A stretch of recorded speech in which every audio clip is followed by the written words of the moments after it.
So yan guys. Fast forward na ako kanina. Yan, hindi ko na napakita sa inyo. Bali na beef stick ako guys ng ano guys. Ayan. Beef stick with ampalaya. Yan.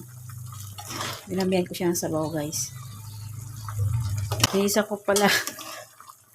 Muna to guys sa sibuyas, bawang at karni ng baka guys. Pinalambot ko muna siya. Nilagay siya ng paminta. Cubes. Beef cubes.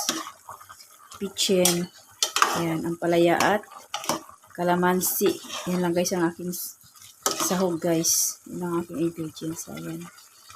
Malapit na siya guys maluto. Yung ating ampalaya. Huwag natin i-overcook kasi pag overcook to guys, hindi ito masarap. Makapait.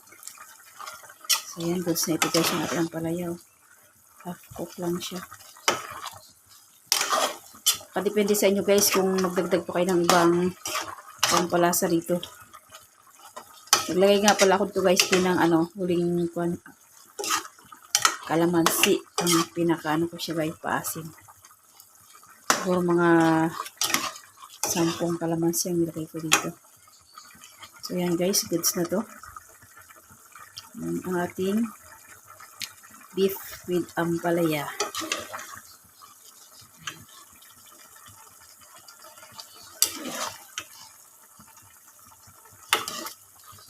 So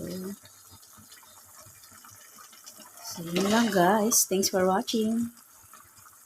Please like, comment, share, and subscribe. God bless us all. Thank you for the blessings.